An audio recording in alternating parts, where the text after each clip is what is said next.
Hi, welcome back to another episode of First Connect. This is a webcast at First Baptist Church of Fayetteville that connects us from one Sunday to the next with people, places, ideas, and sometimes every now and then a cool thought, right? Yeah, absolutely. Every now and then. You've got none though, right? I have none. Okay.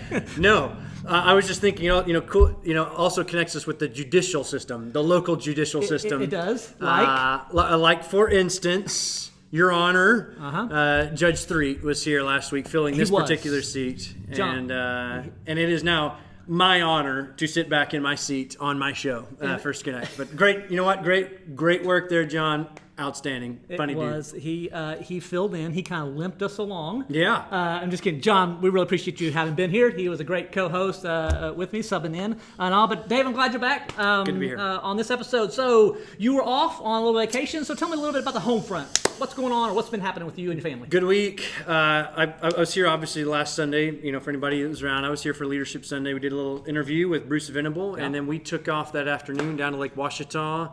For a little more of a socially distanced Powell on the Lake family reunion. The larger Powell clan from my grandfather Curtis Powell down, all the kids, grandkids, now great grandkids. Summer after summer, first weekend of August, we'll gather at Lake Ouachita. Yeah. And spend a couple of days there together. Outstanding time. Had a really, really good time. It was a smaller crowd this year, and rightfully so.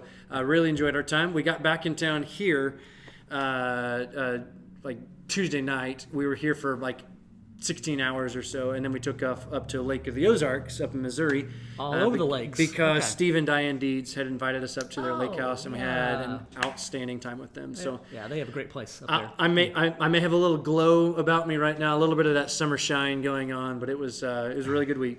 Really good week. How about you guys? I don't know. I'm still trying to check out this glow here. I know. Look like just a sunburn. Well, it's two things. We have a little bit different lighting going on, but also the amount of sun I think that my skin took in this week. That's very nice. What you guys You've been to the lake. We went to the lake on vacation a few weeks ago, talked about that. I think I saw a picture of you on I started to say a pair of skis, actually on a ski. All he needs one. All the great ones, dude. Well, I don't know. I've always heard that two is better than one. And other things that would be true. Well, I don't know. Maybe one for the simple. I can just say this though. Like I've skied behind different boats. My grandpa has a fishing boat, and I used to be young enough and light enough that I could pull myself up. Those days are long gone. Okay. I need a good old ski boat with a big old engine. Big engine to get my big self up. Yeah, I'm sorry. Go ahead. So you've drank a lot of water this past week. Oh man, getting up out of the water. Well, that's great. Our home front. I can tell you we are one child less or one child closer to being empty nest again. Yeah. How we might describe that. Kelsey, our youngest, she has gotten moved back into onto campus here at the U of A.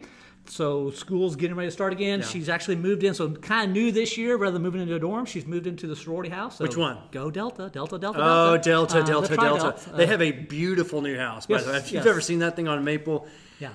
It's enormous. Yeah, it's pretty cool. Have you been in it? I have been in it, not this year because that was a little different. They would only allow one parent to help move in this year with all the COVID stuff, and so I got out of having to carry stuff up into the stairs. Getting to, Lance. So, yes. Getting to. Yeah. Getting to.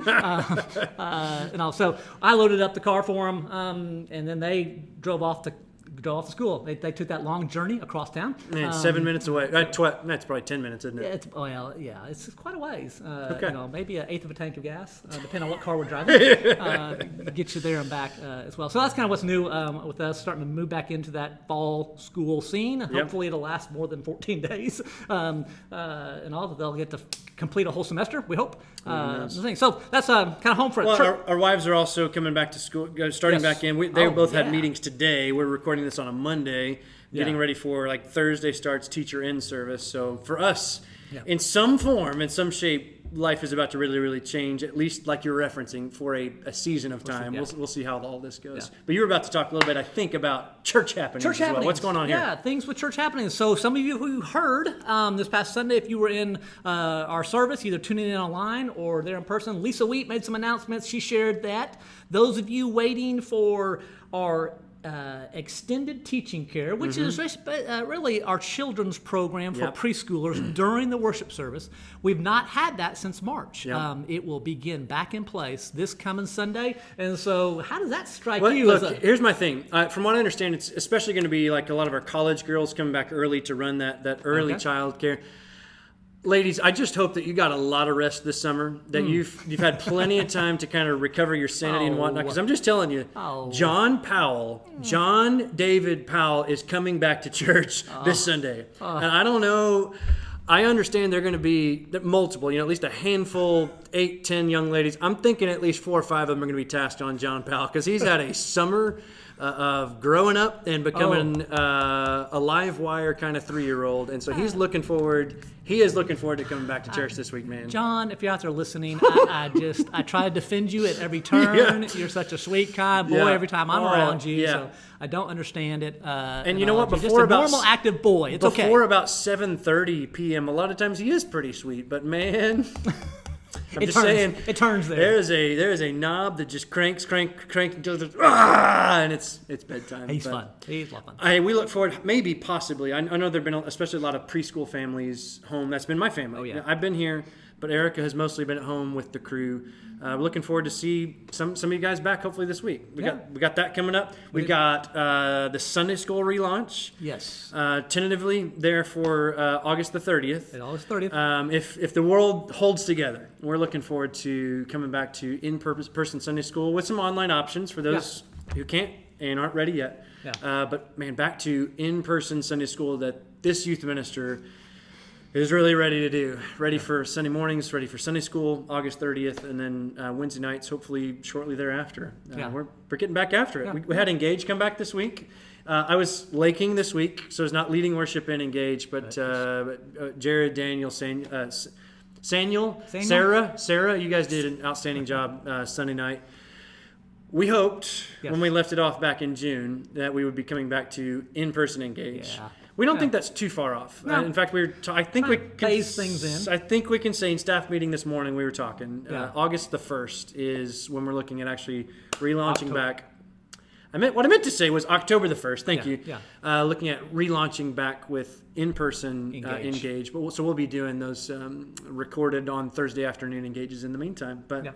Yeah, and maybe one more kind of big impact in the life of our church here is because we are in a major university town. Right. We have a strong university ministry here as well. And so we're expecting college students back. Well, they've already been back in the area. If you've been out on the roads at all, you realize that there are a lot more people in town. Yep. We're expecting college students to show up on the 23rd for in-person Sunday school. Just College will start that day with Sunday school. They're going to be meeting in what we call the Great Hall. It's a large room up on the 3rd floor of our north building. It's the building we're sitting in right now, up above there. They'll be up there for a period of time, just to kind of put them up in that area. A holding tank, if you will. There you go.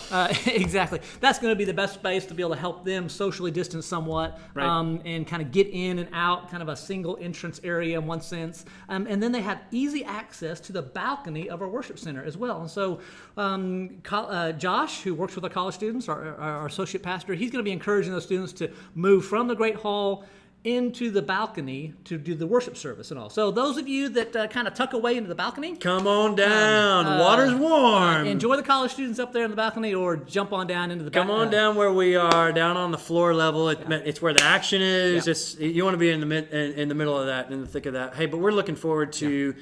I really think this Sunday, as childcare comes back in.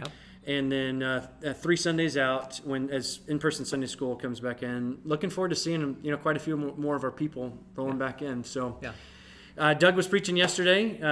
Time to rebuild. Wasn't that? Did I have the right? That's the series we're stepping into here. Mm-hmm. Great sermon, by the way, Doug. But that's where we are. How do we begin again? Starting to walk through that. Yeah, for sure. And as we talk about beginnings, we also talk about endings, talking about transitions, that sort of thing. We're doing something a little bit different with this. I can say, like, most of the great ideas that happen on this come from me. No, I'm just kidding. This one this one for sure did not. This totally came from Lance. He's like, I know you've been out of town, but I got an idea. I heard the idea. It's like, that's what we're rolling with. If you grew up when I grew up, in the 90s, or when Lance grew up in the 70s. No, I'm just kidding. Thank you. Yeah, no. Ish, So 80s-ish. when I was a child in the 90s, in Lance's young adult days there back in the 90s, they used to have these things called clip shows, Yes. where they would go back and review all these different things. I'm thinking of Saved by the Bell, or maybe Friends later on, or whatever. They love to do their clip show. We thought, as we concluded our first summer season of First Connect, that we would do our own clip show. All right. Any thought on that? I think it's fantastic. It was my Yeah, idea. that's good. So we're going to take a little look back. We finally got the right count today. We've done 11 episodes of this. 9 of those were interviews, and then we also did a Father's Day episode. Actually, I really enjoyed that one. Yeah. And then we did a 4th of July episode. So we're going to take a little step back and look at those 9 interviews again. Just give you a brief clip from each one, and then just talk a little bit about what we learned and what we took away from each one of those interviews. And so we're going to start with, I think we introduced them then. This was back in May. Like, my memory is almost fading from May at this point. We started with Rick and Carolyn Tannenberger, who we introduced then, I believe, is like approximately the tallest couple in the church. The DeSotos have come back in lately. They would be up there as well. right there with them. Yes. There's some other ones, but Yes. but Rick and Carolyn Tannenberger, who are just they're just outstanding church members, here to talk with us a little bit about what it is to be outstanding church members. Let's take a little look back.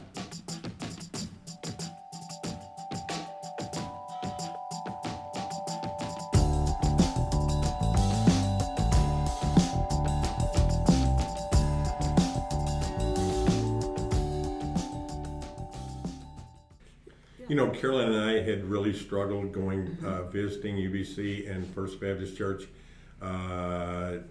Sunday schools in both places, and so we had been praying about it, but God had really not revealed anything to me one way or another until one Sunday night, uneventful things, walking out the back door of the church with a handful of diapers from the nursery, and a person walked out with me that I really didn't know at the time, and he said, "Did you made a decision?" And I said, "No, we're still praying about it."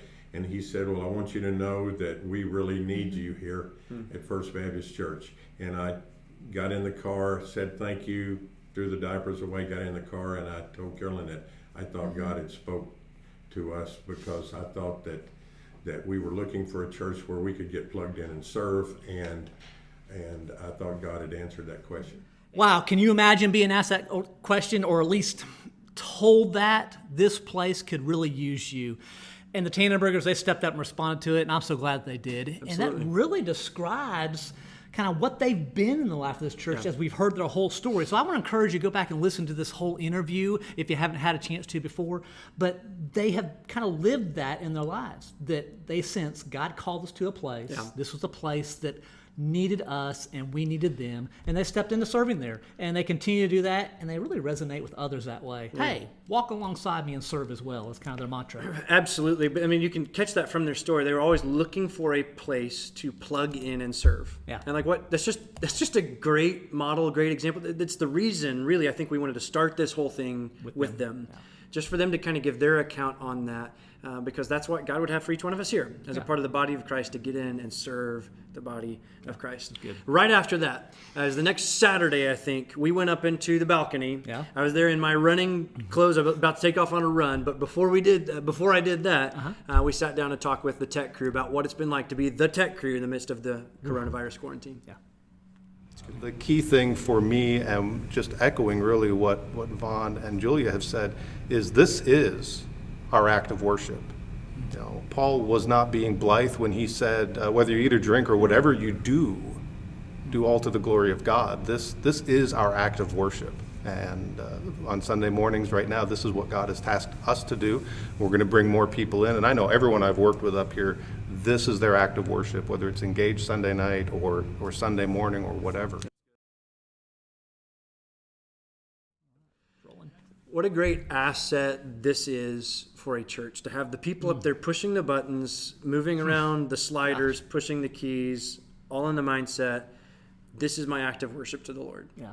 Like, not everyone in every setting can do everything. On a football team, like, somebody's got to block. on a football team on the defensive side. Like some people have to eat up blocks so others can get in there and make plays. Yeah. Like that's what the tech crew knows they're in there to do. Yeah. They're in there to make sure mics are turned on, to make sure, man, especially in this time, the live stream goes up, to make sure that the recording will be preserved in the way it'd be, that the sound mix is good. There's just a lot in that, and I love the way Kevin summed it up.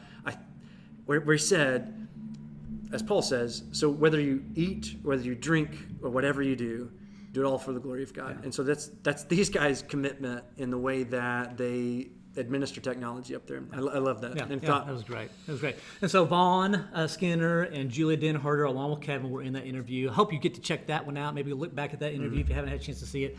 But their hearts were, this is how we help worship. This is how we worship, and this is how we help others worship. That's right. As well.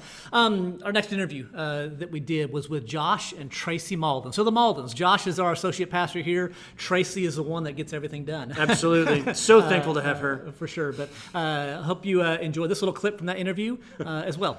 Sure, I can see now how my role as we grew in camp life, became a site director for the Infuge camps, has really helped to, that experience helped to grow me in ways that I even use now in ministry today. So just it's another piece of the puzzle that God just kind of used to shape where we would go in ministry. Yeah, and we both had, leadership roles in camp. Like Tracy was talking about being a site director. She was an assistant director one year. I was camp pastoring. But even after we graduated seminary, part of our role when we were called to Canada was leading, hosting, directing Fuge camps in that location as well.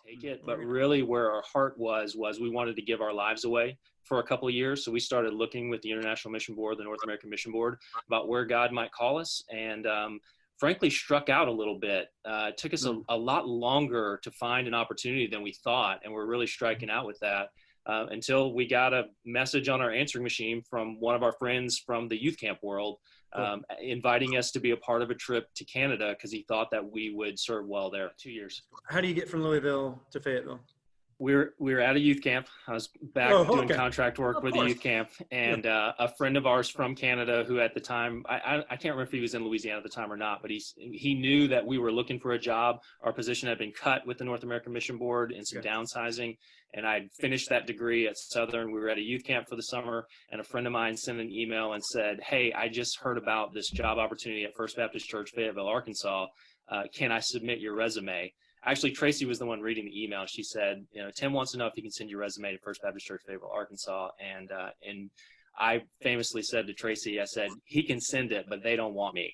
And the rest is history. And the rest is. Well, hearing that, you hear a little bit about how the threads of life that run through us, maybe the thread here in their life was young adult ministry that continues just to run through their life, from working with college students, youth ministry, camps, on mission on a collegiate campus in Canada, all those things, and how both of them had some unique experiences that were very similar, and then when brought together to serve in very unique ways, from working on camps together to being here like in the local church right now amongst collegiate students. So and then we also got to hear a little bit about that, about Josh's doctorate work that he just completed, and how that has impacted him and how it continues to shape him in the ministry he does as well. So great interview with him as well. Absolutely. Really, really enjoyed that one. And just to echo what you were saying,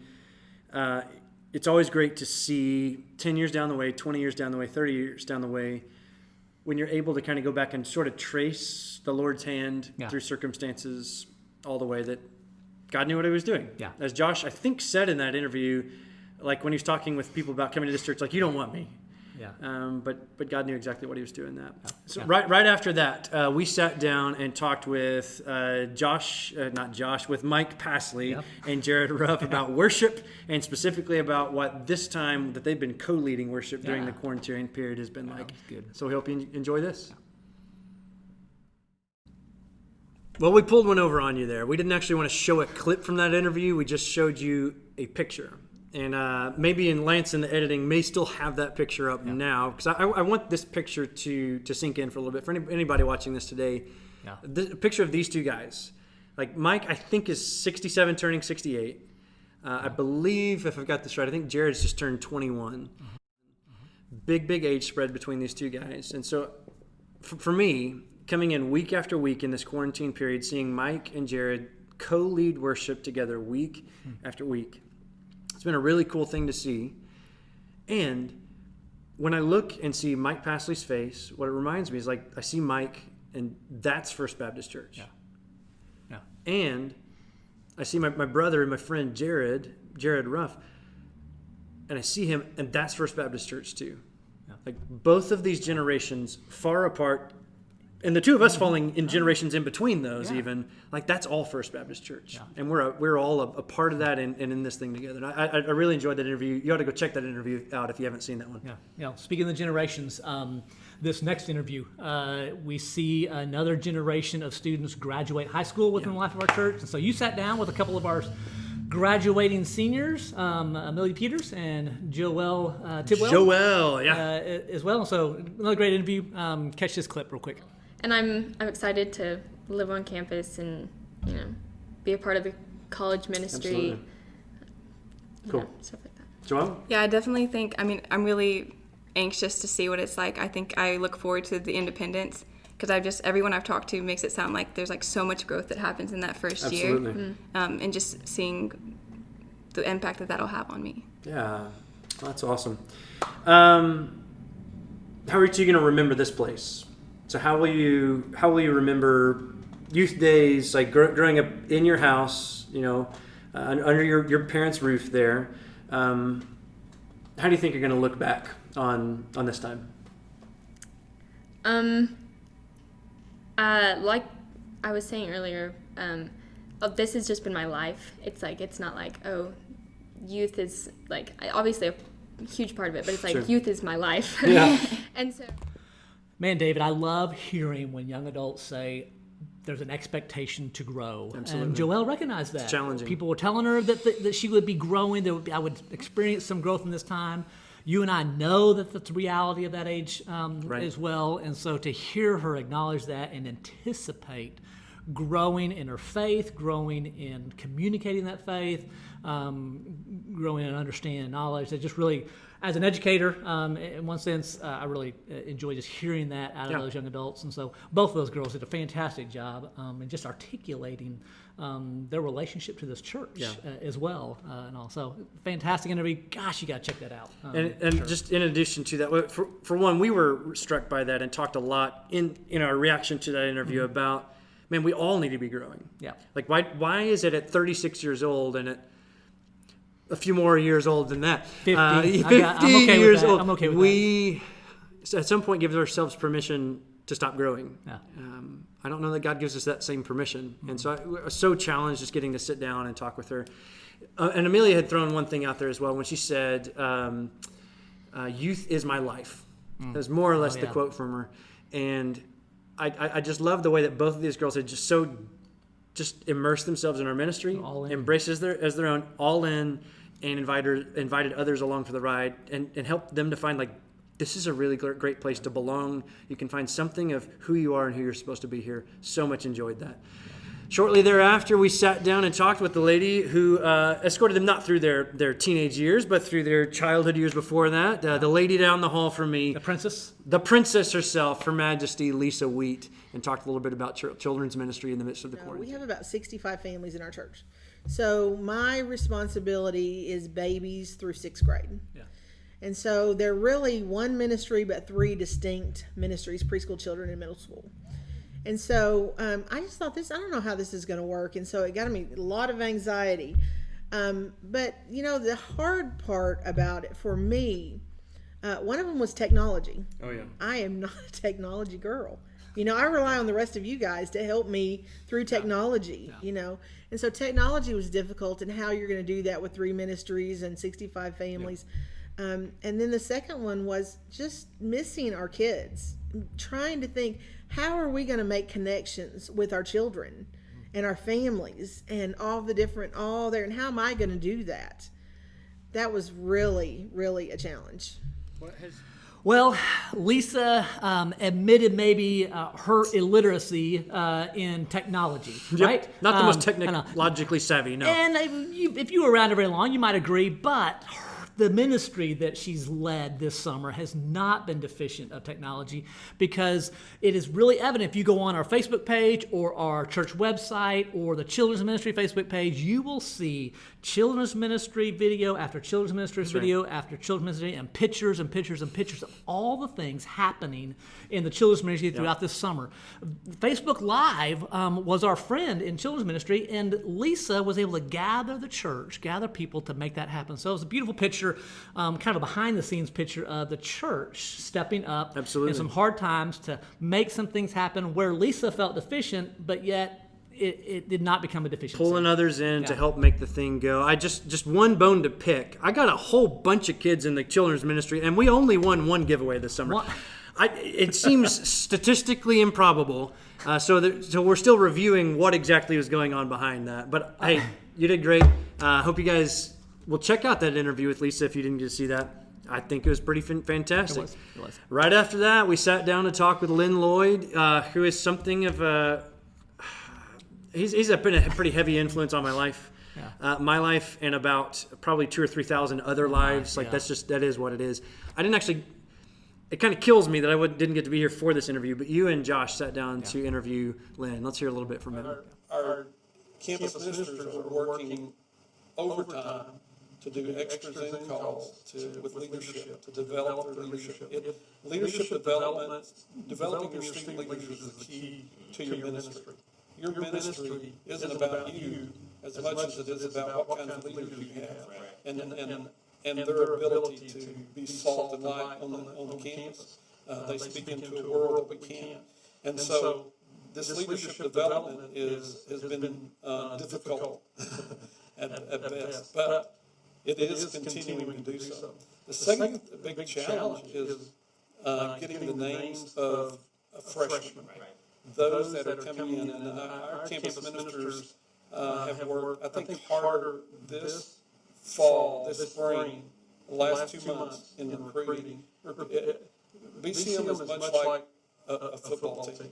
There's a recruiting season, and then you kick off and you start your 16-week semester, and you've got your game plan that you're going to work out. And so this recruiting effort by our campus ministers across the state has probably been the strongest and the best that I've seen in years. So I cannot overstate the importance of Lynn Lloyd on my life. Lynn, and she became Rebecca Lloyd, I think, while we were in college. Yeah. On my life, on my wife's life as well, and like individually. So Lynn talks about the importance of developing leaders. Yeah. You can think whatever in the world you want to about like my leadership, but I can just say that my life has been marked by him. Yeah. I was in it, among it for 4 years there in the BCM. As a part of the training program they have for leaders, where you're challenged to get out on the campus and start Bible studies, where we sat down with Lynn Lloyd, with Steve Moore, with Eric Roberts early on, and Scott Thurman, and other people they would just bring around, like healthy, influential people they could get in front of us just to talk to us about what it means to grow in our faith in the Lord, grow in our relationship with the Lord, and grow in our obedience and taking those next steps coming out of college. And we were trying to decide what clip to even pull from Lynn, because there are like 10 we could have gone with. You need to check this interview out for sure. But anything you got from Lynn's interview? Well, I would encourage you to listen to the full length of that interview. We had a little bit of audio glitch with it, but you can hear your way it's through worth it for sure. And it was great. And Lynn's impact on my life. I mean, I didn't know him as a college student. I've only known him for about the past 7 years. But one thing I've learned from him is that listening, being able to have good listening skills, is key in helping encourage and develop others, because Lynn listens well. He does. When other people talk and speak, and that's just a great skill, and I've learned from him as well. This next interview is with Isaac and Kim Puckett, and it's an incredible story. And also, here's a little clip from it, and then we'll do a little follow-up as well. One thing was, amidst all of this, even in the hospital when I couldn't really move, and I just was there with my thoughts, the biggest thought in my mind was just peace. Like I had an overwhelming sense of God's peace. And that one thing that was going through my mind over and over again was one of the last Wednesday nights before I had gone back overseas for Christmas break and whatnot. One of the last Wednesday nights, Josh talked about how if there is a shortcut, he said, I don't know that there's necessarily a shortcut, but if there's a shortcut to growing your faith, it's going through trials. Yes. Because going through trials, Thanks, Josh. It grows your faith. No. But he also talked about how, like, you don't just move past this. Don't just move past the trials as fast as you can. And that was one thing that was going through my head over and over again. Don't just try to get past it. What can I learn from this? And I feel like God taught me so much through that experience that I wouldn't have been able to learn otherwise. Wow, sometimes it's humbling to hear such wisdom from such a young man, and all. But we know that the true wisdom, comes from the Lord, and that Isaac got some wisdom from God in the midst of this. That idea of not running past a challenge in your life, going ahead and living in it, that just kind of gripped me when I heard him say that in that interview, that God would use the things that are challenging in your life. Most of us will say, well, yeah, he does that, but we say that once we look back on it. Yeah. Not so much while we're in it. Right. And that's what I was challenged with coming out of that interview, is to live in the moment, even when it's most challenging, and ask God, what God do I get from this, and all. And Isaac expressed that pretty well. Man, so we've all been living in the midst of this coronavirus quarantine. For Isaac, this started a couple months before, because it was like Christmas time rolling into the new year when his body is shutting down. Yeah. So he was already experiencing and learning these lessons before the rest of us got into it. Yeah. On don't run past this moment. Aren't you ready to run past COVID? Yeah. Like I could not be more ready to be in the next season of life. But that, what is he, 20 years old? Yeah. Something like that. It's so instructive back to me to remember God has something for us in the midst of this. Yeah. And so just him talking about God stripping a lot of things back from him so that he would be left holding on, depending on nothing but the Lord. Like we all need that. Good. This last interview we did of season 1, the summer series of interviews we did on First Connect, was with a guy I've just gotten to know a little bit, and I really, really like. Yeah. Like, it was really, really fun just to get to sit down and talk with Bruce Venable, our state collegiate young leaders leader. Hope you guys enjoy this. I love to watch some of our older leaders take new, younger men and women with them and invite them on the journey. Okay. And by inviting them on the journey, it's not like they sat down and said, okay, I'm going to teach you how to do this. What they did is they just started loving them, and they just started inviting them, hey, would you come with me? And they just started inviting them to engage in that Sunday school class, or a Sunday school class, or whatever life experience it was. And it wasn't like, hey, I'm going to be your mentor. They just said, okay, here's a young family. Let's go get to know them, that kind of stuff. Out of that, then, what happened is we would see some of these younger families go, hey, I think I can do X, Y, and Z. Or they just naturally begin to kind of fall into it. Yeah. So that's some of the things that I've seen to do. Does that make sense? Yeah, that makes a lot of sense. Okay, so we got to sit down and talk with Bruce for like an hour and a half right after Leadership Sunday, a couple Sundays ago. The guy just drips wisdom off of him. That's what I was kind of getting. I honestly, I kind of wish he didn't have to go back down Central Arkansas, and I didn't have to take off to Lake Washita. Yeah. I could have talked with that guy for a while. One really helpful reminder I got inside of his interview was this comment on dog days. I've never heard the term before, but I'm very familiar with the concept of, for him, he calls it day alone with God, dog. How important is that right now? Yeah. It's always important. But very similar to like an article you shared, as you're sharing with me, an article you shared in your Sunday school lesson from that same Sunday on the tendency for us to get out there and drift through life. Yeah. And just get away from what we know is true, get away from what we know is best, get away from what we know we need. Mm-hmm. And I think Bruce was speaking directly back into that as well when he was talking about these dog days. I want to encourage you in two directions. One is this. Listen to that interview. Really, we did that more like a conversation that time. Yeah. Listen to that, and then go and have some dog days here in the dog days of summer yourself, and go and get after that. Yeah, time with God, for sure. Well, it's been a great several weeks. Phenomenal, would you say? Great, phenomenal. Like- all the reviews are coming in I- that way, for sure, of these episodes, this webcast. I have not seen one negative review of us posted out there online. Not one. Not at all. All of the ones that were done. Yeah, I've not seen any reviews No, done. but no negative ones for sure. For sure. No, we've had a lot of fun doing these things, and we're going to continue to do so. But this really puts a wrap on what we're calling kind of the first season, the inaugural season of First Connect webcast. This is the 12th episode of it. We'll start episode, I guess, 1 of the Season 2. Season 2, 2020.02. Yeah. Or something like that. I was just going to say, a couple of lovely young ladies. They don't actually know this yet, but they're going to be called in next week to come in and sit down. We're going to get to talk with Missy and with Erica. Yes. So we'll get together with our wives, get their perspective on ministry. It will probably be the most honest interview you've heard out of us. We've not tried to be deceptive in any way, but they will make sure that we are true to everything we say. Absolutely. As well. So we're looking forward to that. Hope you'll continue to join us on First Connect every Tuesday at noon. These are posted, so hope you'll have a chance to join us there. Thanks for checking in. Absolutely.